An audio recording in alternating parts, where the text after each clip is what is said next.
না আসলে দেখেন মানে টু বি অনেস্ট আজকে দিনের শুরু থেকেই অনেক ড্রামা দেখছি আমরা সব প্লেয়াররাই। পরে লাস্টের দিকে আমি যতটুকু শুনছি যে টিম ম্যানেজমেন্ট থেকে নাকি টাকা নিয়েও ফরেন প্লেয়ারদের রুমে নক করছে, কেউ গেটই খুলে নেই। পরে লাস্ট মোমেন্টে তো আমরা লোকাল প্লেয়াররাই ছিলাম। তো এখন যেটা করছি যে সবাই মিলে এবং ম্যানেজার কোচ সবাই মিলে মানে শুরুতে একটু আপসেট ছিল, আমরাও ছিলাম। তো যখন 120 হইলো এবং আমরা ব্যাটিং করে দেখলাম যে আসলে একটু এত ইজি না আজকের উইকেটটাতে। সো 100 হয়তো 15-20 রান শর্ট ছিল, বাট টিম এফোর্ট আর সবার কন্ট্রিবিউশন এবং দিল থেকে চেষ্টা করার রিওয়ার্ডটা লাস্টে পাওয়া গেছে।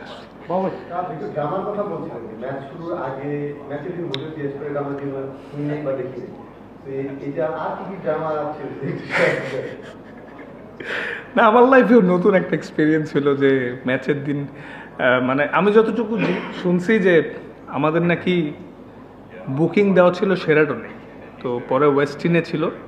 পরে নাকি বুকিং দেওয়ার কারণে ওয়েস্টিনে নাকি সব রুমগুলো বুক হয়ে গেছিল, এটা আমি যেটা শুনছি। পরে আমরা হোটেল চেঞ্জ করলাম, চেঞ্জ করে যাওয়ার 2 ঘন্টা আগে শুনি ফরেন প্লেয়ার কেউ যাবে না, ঠিক আছে। তো তখন আমাদের বোর্ড থেকে ফোন দিয়ে বললো যে তোমরা আসো, অ্যাটলিস্ট খেলো। ফরেন প্লেয়ারদেরকেও ফোন করেছিল আমাদের বোর্ড থেকে, বলছে পেমেন্ট ইস্যু না, ক্লিয়ার হয়ে যাবে, বাট তাও তারা আসে নাই। তো শুরুর দিকে আমরা মোরালি একটু ডাউন এবং ডিস্টার্ব ছিলাম, বাট পরে তো দেখলেনি জিতে গেলাম আল্লাহর রহমতে। একটা স্টেজে গিয়ে ক্যাপ্টেন্সি পাওয়া, তারপরে এরকম একটা সমস্যার সংকট পরিবেশ, আপনি বলেই দিয়েছেন, এগুলো তো নতুন করে বলার দরকার নেই।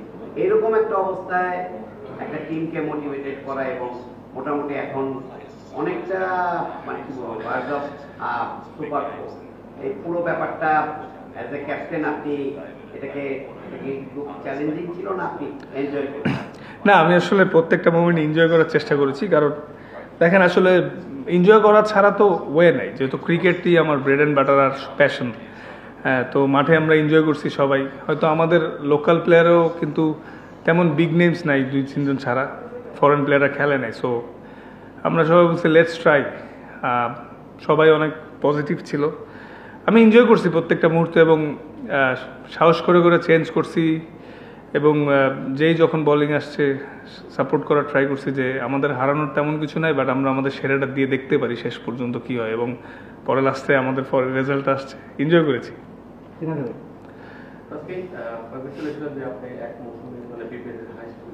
জি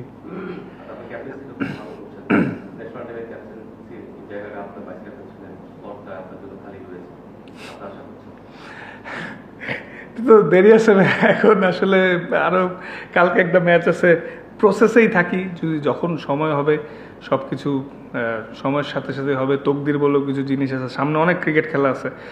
জাস্ট ভাইয়া অ্যাজ এ ক্রিকেটার হিসেবে আমি এনজয় করতে চাই ক্রিকেটটারে, আর ইমপ্রুভমেন্টের ধারাবাহিকতাটা ধরে রাখতে চাই, আর আল্লাহ যাতে আমরা সুস্থ রাখে এটাই চাওয়া। আসলে ওইগুলো নিয়ে এখন তেমন চিন্তা করছি না, যদি সময় আসলে কখন আসলে পরে দেখা যাবে। ইন্টারন্যাশনাল ক্রিকেট যখন খেলেন, খারাপ খেললে সোশ্যাল মিডিয়াতে ট্রল হয় আর সমালোচনা, সেটা এক ধরনের বিষয় আর কি, পারফরমেন্সের কারণে শুনেন। এইখানে আপনারা ফ্র্যাঞ্চাইজি লিগ খেলছেন, একটা ফ্র্যাঞ্চাইজি হয়ে, এবং একটু উইক টিম নিয়েও কিন্তু আপনারা 5টা ম্যাচ জিতেছেন এবং 2বার রাউন্ড খেলা দিয়েছেন। এত সাকসেসের মধ্যেও আপনার পার্সোনাল কিছু ডিফারেন্টও আছে। এর মধ্যেও যে এই যে নেগেটিভ আলোচনা, হোটেলে আপনাদের সমস্যা হচ্ছে, মালিকের সমস্যা হচ্ছে, টাকা না পাওয়া, এবং একদমই খুব ছোটখাটো বিষয়, মানে এর চেয়ে মানে নগণ্য বিষয় বা এর চেয়ে বাজে আলোচনা একটা টিমকে নিয়ে হতে পারে। হ্যাঁ, আপনার সোশ্যাল লাইফ, ফ্যামিলি লাইফ, বা আপনি ইন্টারন্যাশনাল যে আপনার যে কালার, আপনি একটা ক্রিকেটার, আপনি কেমন ফিল করেন? টু বি অনেস্ট, শুধু আমি না ভাইয়া, টিমের কেউই যখন এরকম ঘটে ভালো ফিল করে না। কারণ দিন শেষে আমরা বিপিএল আমাদের সবচেয়ে বড় টুর্নামেন্ট, এই টুর্নামেন্টে আমাদের সবার একটা এক্সপেকটেশন থাকে যে শান্তিপূর্ণ পরিবেশে থেকে খেলবো। কারণ যে পরিমাণ ক্রাউড হচ্ছে সব মিলে আগের তুলনায় জমজমাট বিপিএল হচ্ছে, কিন্তু আনফর্চুনেটলি আমাদের টিমের বিভিন্ন রকম প্রবলেম হয়েছিল। কিন্তু আসলে সবাই মিলে একটাই বারবার বলছিলাম যে যেহেতু আমাদের সবার নিজের প্রুফ করার জায়গায় একটা, যতই মানে সমস্যা হোক এগুলো মানে একটা সাইডে রেখে মাঠে এনজয় করতে হবে, কারণ সবার bread and butter career, national team সব কিছু নিজেকে প্রুভ করার মঞ্চই এটা। তো এই জিনিসগুলোই আমাদের টিমের লোকাল প্লেয়ারদের আজকে সবাই বুস্ট আপ করছে। বাট ফিলিংসটা অবশ্যই নাইস তা, কিন্তু এর মধ্যে দিয়ে আমরা চেষ্টা করে যাচ্ছি। হ্যাঁ, তাসকিন ম্যাম দীর্ঘদিন ক্রিকেট খেলছেন, আপনার জীবনে কখনো এরকম হয়েছে সকালবেলা হোটেলে জানলেন যে হোটেল থেকে বেরিয়ে যেতে হবে, হয় নাই, হয় নাই, অনেক কিছুই নতুন এক্সপিরিয়েন্স হচ্ছে। আমার মনে হয় এইরকম প্রেশারে এত সমস্যার মধ্যে দিয়ে খেলাটা, এটা আরো ফিউচারে উপকারে আসবে। এত চাপের মধ্যে ভালো খেলতে পারলে সামনে খেলাটা অনেক সহজ হয়ে যায়। না, আমরা সবাই যেটা জানি, ভ্যালেন্টাইন গ্রুপের শফিক সাহেব এই টিমের ওনার, এটাই আমরা সবাই এটা জানি। আজকে থ্রুআউট ইউর বিপিএল ক্যারিয়ার অনেক সময় দেখা যায় যে আপনি মানে থ্রু ড্রাফট কিংবা অপশন যেভাবে হোক, মানে ভালো টিমে আপনার আসলে কোনো যেন ম্যাচ হয় না। কুমিল্লা বা রংপুর এরকম একটা ভালো টিম, যে ভালো আপনার কো প্লেয়াররাও ভালো থাকবে, এরকম একটা টিমে হয় না। কোনবার সিলেটে ছিলেন, সেখানেও একটা কোনো আর্লি হোটেল ছেড়ে চলে আসতে হচ্ছিল, টাকা পয়সা নিয়ে গাঁজা হচ্ছিল, এইবারও একটা স্ট্রাগলিং টিমের সাথে আছেন। সবকিছু মিলে কি মনে হয় যে বিপিএল এ যদি আপনার টিমের সঙ্গে কম্বিনেশনটা ভালো হয়, ওই ম্যাচআপটা ভালো হলে তো পারফরম্যান্সটা আরো বেটার হতে পারতো এই টুর্নামেন্টে? জি, এটা কিছুটা আনফরচুনেট। এই নিয়ে 4টা সিজন ব্যাক টু ব্যাক বড় টিমে খেলার সুযোগ হয়নি, যার কারণে তো এই বছর ড্রাফটে গেলাম।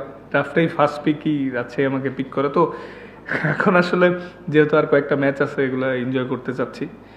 মানে আফসোস করলে ভাই, আফসোস করা ছাড়া তো কিছু নাই। বাট নিজের মোটিভেট করতে হয় যে প্রসেসেই থাকি, কিছু করার নেই, জিনিসটা কন্ট্রোলে নেই। হয়তো আল্লাহ চাইলে ভবিষ্যতে বড় টিমরা যদি মনে করে আমি তাদের নেওয়ার মতো প্লেয়ার, হয়তো একসময় নেবে। আপনি শেখ ক্যাপ্টেন এবং আপনার এক ধরনের কলিগ এখন যারা মানে বিদেশি ক্রিকেটাররা আছে, মাঠে আসে না, তো আপনার কি তাদের জন্য একটা সহমর্মিতা ফিল হয়েছে, বা আপনার তাদের সঙ্গে কোনো কনভারসেশন হয়েছে কিনা? বিদেশ থেকে এসে কোনো ধরনের টাকা পয়সা পাচ্ছে না বা এই ধরনের? না, আসলে দেখেন, আমাদেরকেও তো আজকে চেক দেওয়া হয়েছে, রেস্ট অফ দ্য 25%। কালকে আমরা প্লেস করব। তো ওইটা হইলে আর কি করার। আই হোপ নট কোনো বাউন্স টাউন্স না হোক। হ্যাঁ,